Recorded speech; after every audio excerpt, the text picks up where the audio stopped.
మా latest videos కోసం మా ఈ తెలుగు న్యూస్ ఛానల్ సబ్స్క్రైబ్ చేసి గంట సింబల్ యాక్టివేట్ చేసుకోండి. రేపే వైశాఖ పౌర్ణమి, పరమ పవిత్రమైన రోజు, ఎంతో శక్తివంతమైన రోజు. ఈ పౌర్ణమి చాలా శక్తివంతమైనది. గురువారంతో కలిసి వస్తుంది. ఇలాంటి రోజు సంవత్సరానికి ఒక్కసారే వస్తుంది, మళ్ళీ మళ్ళీ రాదు. అయితే ఎంతో పవిత్రమైన ఈ వైశాఖ పౌర్ణమి రోజున కేవలం ఈ చెట్టును తాకితే చాలు, మీ కష్టాలన్నీ కూడా పోతాయి. అదృష్టం మిమ్మల్ని వరిస్తుంది. 1 గంటలో మీ దశ మారిపోతుంది. జన్మల పాపాలు పోయి కోటి జన్మల పుణ్యం వస్తుంది. సమస్యలు బాధలు పోతాయి. అంతేకాదు, ఈరోజు ఈ చెట్టును తాకితే మీ ఒంట్లో ఉన్న దోషాలన్నీ కూడా పోతాయి. కోట్లాను కోట్ల సంపాదించే శక్తి వస్తుంది. వద్దన్నా మీ ఇంట్లోకి డబ్బు వస్తూనే ఉంటుంది.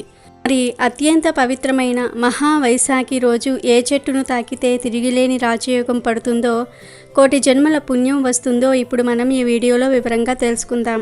ఫ్రెండ్స్, ఫస్ట్ అయితే ఈ వీడియోకి ఒక లైక్ కొట్టి మా ఛానల్ని సబ్స్క్రైబ్ చేసుకొని మాకు సపోర్ట్ చేయండి. గురువారం పౌర్ణమి కలిసి రావటం చాలా విశేషం. ఇలాంటి పౌర్ణమి అంటే లక్ష్మీదేవికి చాలా ఇష్టం. అంతేకాదు, సాయిబాబాకు కూడా ఇది ప్రత్యేక దినం. ఈరోజు బాబా గుడికి వెళ్తే చాలా మంచిది. గుడికి వెళ్ళకపోయినా ఈరోజు ఇంట్లోనే సాయిబాబాను పూజించుకున్నా చాలు, చాలా మంచి శుభ ఫలితాలు కలుగుతాయి. ఇక గురువారంతో కలిసి వస్తున్న ఈ పౌర్ణమి రోజు కుక్క కనిపిస్తే ఈ మాట అనుకోండి చాలు, వద్దన్నా డబ్బు వస్తుంది, అపార ఐశ్వర్య యోగం సిద్ధిస్తుంది. గురువారం పౌర్ణమి కలిసి రావటం అరుదు. ఇలాంటి అద్భుతమైన రోజున కుక్కలకు ఆహారం పెడితే చాలా మంచిది.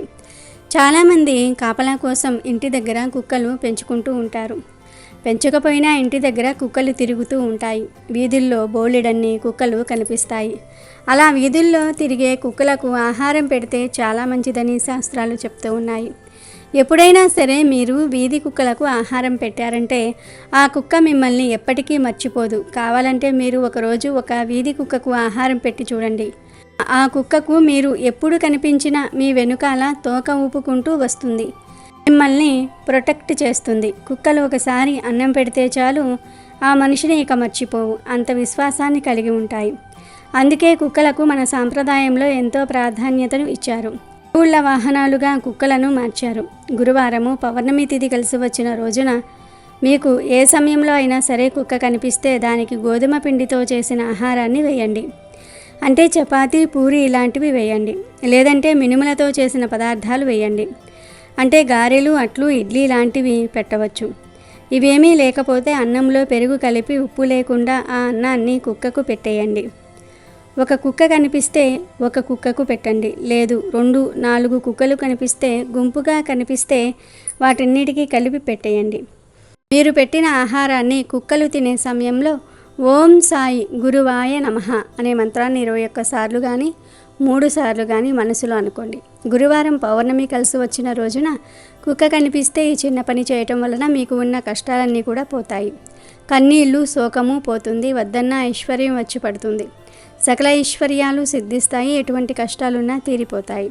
కాబట్టి అందరూ కూడా గురువారం పౌర్ణమి కలిసి వచ్చిన రోజున కుక్క కనిపిస్తే ఈ విధంగా చేసి మీ కష్టాలను తొలగించుకొని అపార ఐశ్వర్య యోగాన్ని పొంది ఆనందంగా జీవించండి. వైశాఖ పౌర్ణమినే బుద్ధ పౌర్ణమి అని అంటారు. ఈరోజే శ్రీకూర్మ జయంతిని కూడా జరుపుకుంటారు.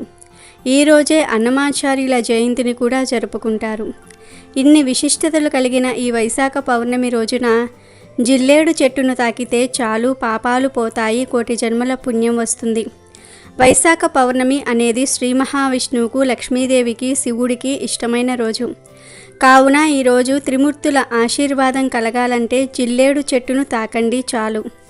ఈరోజు జిల్లేడు చెట్టును తాకితే మీ ఒంట్లో ఉన్న దోషాలు మొత్తం ఆ చెట్టు లాక్కొని మీకు పాజిటివ్ ఎనర్జీని అందిస్తుంది. తెలిసి తెలియక చేసిన మహాపాపాలు సైతం పోతాయి.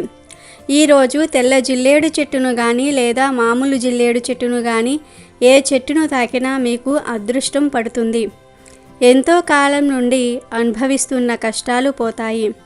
మీరు ఎంతో కాలంగా ఉద్యోగాల కోసం ప్రయత్నించి విఫలమైతే ఈ పౌర్ణమి రోజు జిల్లేడు చెట్టును తాకండి చాలు, తప్పక ఉద్యోగం వస్తుంది. ఈరోజు జిల్లేడు చెట్టు ఎక్కడ ఉంటే అక్కడికి వెళ్ళి ముందు చెంబుడు నీళ్లు పోయండి. చెట్టు మొదట్లో చిటికెడు పసుపును చల్లండి. తర్వాత చెట్టును 11 సార్లు తాకండి. అలా తాకేటప్పుడు ఓం నమః నారాయణాయ అనే మంత్రాన్ని 11 సార్లు జపించండి.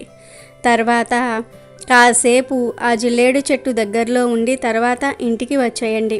ఈ పౌర్ణమి రోజు ఎవరైతే ఇలా చేస్తారో వారికి తిరిగిలేని రాజయోగం పడుతుంది. గంటలో మీ కష్టాలన్నీ కూడా పోతాయి. హిందూ మతంలో చెట్ల మొక్కల లక్షణాలు, వాటి ప్రాముఖ్యత గురించి చెప్పబడింది. తెల్ల జిల్లేడు చెట్టును వాడుక భాషలో జిల్లేడు అని పిలుస్తూ ఉంటారు. బంజరు భూమితో సహా ఎక్కడ పడితే అక్కడ ఈ మొక్క మనకు కనిపిస్తూ ఉంటుంది. దీని పూలు శివుడికి చాలా ప్రీతికరమైనవి. సంతాన సాఫల్యం కోసం స్త్రీ జిల్లేడు వేరు ముక్కను తమ నడుమునకు కట్టుకోవాలి. తర్వాత పీరియడ్స్ వచ్చే వరకు అలాగే ఉంచుకోవాలి. ఇలా చేయటం ద్వారా సంతానం కలుగుతుందని విశ్వాసం. తెల్ల జిల్లేడు చెట్టు కుటుంబంలో కూడా అదృష్టాన్ని తీసుకువస్తుందని జ్యోతిష్య పండితులు చెప్తూ ఉన్నారు. మిమ్మల్ని దురదృష్టం వెంటాడుతూ ఉన్నట్లయితే తెల్ల జిల్లేడు చెట్టు వేరును కుడి చేతికి కట్టుకుంటే ఆ దురదృష్టం పోతుంది. కాబట్టి ఇన్ని విశిష్టతలు కలిగిన జిల్లేడు చెట్టును మీరు కూడా ఈ పౌర్ణమి రోజు తాకి శుభ ఫలితాలను పొందండి. వైశాఖ పౌర్ణమి అంటే లక్ష్మీదేవికి ఎంతో ఇష్టమైన పౌర్ణమి. ఈ పౌర్ణమి రోజు చక్కగా పగటి సమయంలో 5 యాలకులను తీసుకొని ఒక చిన్న పరిహారం చేస్తే లక్ష్మీదేవి మీ ఇంట్లో తిష్ట వేస్తుంది. అసలు ఏం చేయాలి అంటే ఈ పౌర్ణమి రోజు ఉదయం 6 నుండి సాయంత్రం 6 లోపు ఎప్పుడో ఒకసారి ముందు ఒక పసుపు రంగు వస్త్రాన్ని తీసుకోండి. ఈ పసుపు రంగు వస్త్రంలో 5 యాలకులు వేయండి. యాలకులు చాలా శక్తివంతమైనవి. మన కష్టాలు సమస్యలు తొలగించే శక్తి యాలకులకు ఉంటుంది. అనేక రకాల తాంత్రిక పరిహారాలలో కూడా యాలకులను వాడుతూ ఉంటారు. కనుక ముందు యాలకులు వేయండి. ఆ తరువాత ఈ వస్త్రంలోనే ఒక రూపాయి బిళ్ళను కూడా వేయండి. చిటికెడు పసుపును కుంకుమను కూడా వేయండి. చివర్లో కొంచెం పచ్చకర్పూరం కూడా వేసి వీటన్నిటినీ కలిపి మూటలాగా కట్టేయండి. ఆ తర్వాత ఈ మూటను మీ చేతిలో పట్టుకుని మీ ఇల్లంతా ఒక్కసారి తిప్పండి. చివర్లో ఈ మూటను తీసుకుని వెళ్ళి కిటికీ దగ్గర బయటి వైపు కట్టివేయండి. మెయిన్ డోర్ దగ్గర కట్టవద్దు, కిటికీ దగ్గరే కట్టాలి. ఇలా కడితే 24 గంటల్లో మీ ఇంట్లో ఉన్న చెడు నెగిటివ్ ఎనర్జీ అంతా కూడా పోతుంది. ఏడుపులు పోతాయి, దరిద్రం పోతుంది, కావలసినంత ధనం సంపాదించుకునే యోగాలు వస్తాయి. ఇలా కట్టిన మూటను నెల రోజుల తర్వాత తీసి ఏదైనా సరే చెట్టు మొదట్లో పడేస్తే సరిపోతుంది. మీకంతా మంచే జరుగుతుంది. కనుక మీరు కూడా ఈ పౌర్ణమి రోజు తప్పకుండా ఈ యాలకుల పరిహారం చేసి 24 గంటల్లో అద్భుత ఫలితాలు పొంది ఆనందంగా జీవించండి.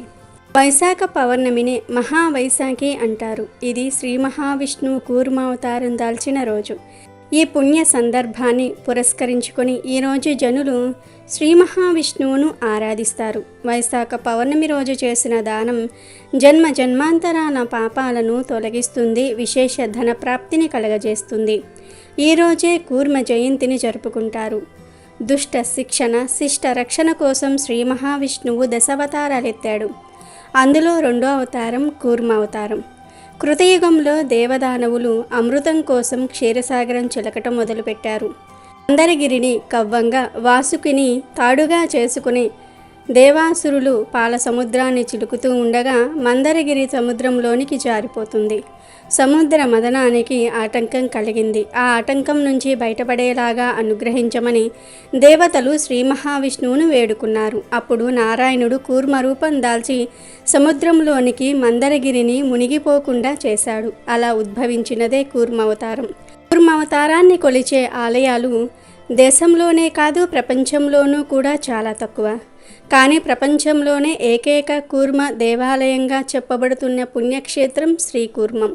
అరుదైన శిల్పకళతో రూపుదిద్దిన ఈ ఆలయం శివకేశవ అభేదాన్ని సూచించే క్షేత్రంగా విరజిల్లుతోంది. శ్రీరాముడు, బలరాముడు, జమదగ్ని మొదలైన పురాణ పురుషులెందరూ కూర్మావతారాన్ని దర్శించి స్వామిని ఆరాధించారని పురాణాలు చెప్తూ ఉన్నాయి. వైశాఖ పౌర్ణమి రోజు గోవు కనిపిస్తే ఆ గోవుకు ప్రత్యేకమైన ఆహారం పెడితే చాలు తరతరాలకు తరగని ఐశ్వర్యం వస్తుందని శాస్త్ర పండితులు చెప్తూ ఉన్నారు. వైశాఖ పౌర్ణమి రోజు పిండిలో బెల్లం కొంచెం నీరు కలిపి గోవుకు ఆహారంగా పెట్టడం వల్ల మానసిక ప్రశాంతత కలుగుతుంది. అలాగే నానబెట్టిన కందులను గోవుకు ఆహారంగా పెట్టడం వల్ల మనలో ఉన్న కోపం తగ్గిపోతుంది. వైశాఖ పౌర్ణమి రోజు నానబెట్టిన కుసుమ గింజలను గోవుకు ఆహారంగా పెట్టడం వల్ల మనం చేసిన పాపాలు దూరమవుతాయి. నానబెట్టిన శనగలను ఈరోజు గోవుకు ఆహారంగా పెట్టడం వల్ల మనలో ఆధ్యాత్మిక చింతన ఏర్పడుతుంది.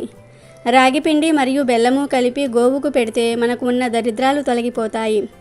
వైశాఖ పౌర్ణమి రోజు నానబెట్టిన పెసర్లను ఆవుకు ఆహారంగా పెట్టడం వల్ల విద్యా అభివృద్ధి కలుగుతుంది. వైశాఖ పౌర్ణమి రోజు ఉడికించిన ఆలుగడ్డలను గోవుకు ఆహారంగా పెట్టడం వల్ల నరఘోష పోతుంది. అలాగే ఈరోజు ఆవుకు క్యారెట్ ఆహారంగా పెట్టడం వల్ల వ్యాపార అభివృద్ధి చెందుతుంది. బీట్రూట్ పాలకూరను కలిపి గోవుకు ఆహారంగా పెట్టడం వల్ల ఐశ్వర్యం కలుగుతుంది. వైశాఖ పౌర్ణమి రోజు గోవుకు దోసకాయను ఆహారంగా పెట్టడం వల్ల శత్రువులు మిత్రులు అవుతారు. టమాటాను ఆహారంగా పెట్టడం వల్ల వివాహ ప్రాప్తి కలుగుతుంది. ఈరోజు గోవుకు వంకాయను ఆహారంగా పెట్టడం వల్ల సంతాన ప్రాప్తి కలుగుతుంది. వైశాఖ పౌర్ణమి రోజు గోవుకు అరటిపండ్లు ఆహారంగా పెట్టడం వల్ల ఉన్నత పదవులు కలుగుతాయి. ఈరోజు బెండకాయను పెట్టడం వల్ల మనోధైర్యం కలుగుతుంది. దొండకాయను వైశాఖ పౌర్ణమి రోజు గోవుకు పెట్టడం వల్ల మనోవ్యాధి తొలగిపోతుంది. జొన్నపిండి బెల్లము కలిపి గోవుకు పెట్టడం వల్ల తెలివితేటలు పెరుగుతాయి. మినపపిండి మరియు బెల్లము కలిపి వైశాఖ పౌర్ణమి రోజు గోవుకు పెట్టడం వల్ల ఐశ్వర్యం కలుగుతుంది. గోధుమ పిండి బెల్లము కలిపి పెట్టడం వల్ల ఉద్యోగ ప్రాప్తి కలుగుతుంది. నానబెట్టిన పెసరపప్పు పెట్టడం వల్ల ఇంద్రియ నిగ్రహ శక్తి పెరుగుతుంది. నానబెట్టిన కందిపప్పు పెట్టడం వల్ల రుణబాధలు తీరిపోతాయి. నానబెట్టిన మినపప్పును పెట్టడం వల్ల సంపూర్ణ ఆరోగ్యాన్ని పొందుతారు. పచ్చిశనగపప్పు పెట్టడం వల్ల కుటుంబ కలహాలు దూరమవుతాయి. శనగపిండి బెల్లం కలిపి పెట్టడం వల్ల కోర్టు వ్యవహారాలలో విజయం పొందుతారు. వైశాఖ పౌర్ణమి రోజు గోవుకు నానబెట్టిన పొట్టు పెసరపప్పు పెట్టడం వల్ల బుద్ధి కుశలత కలుగుతుంది. ఇలా వైశాఖ పౌర్ణమి రోజు లేదా పదార్థాలను భక్తితో గోవులకు సమర్పించుకుంటే మీకు ఉన్న సమస్యలు సులభంగా పోతాయి. తరతరాలకు తరగని ఐశ్వర్యం వస్తుంది. ఇలా మీరు గోవుకు ఆహారం పెట్టిన తర్వాత 3 సార్లు ఓం సురభే నమః అనే మంత్రాన్ని పఠిస్తే సకల దేవతల అనుగ్రహం కలుగుతుంది. కష్టాలన్నీ కూడా పోతాయి. అమెజాన్లో బెస్ట్ డిస్కౌంట్స్ కోసం వీడియో డిస్క్రిప్షన్లో లింకు ఉంది, చూడండి. అలాగే మా టెలిగ్రామ్ ఛానల్ సబ్స్క్రైబ్ చేసుకోండి.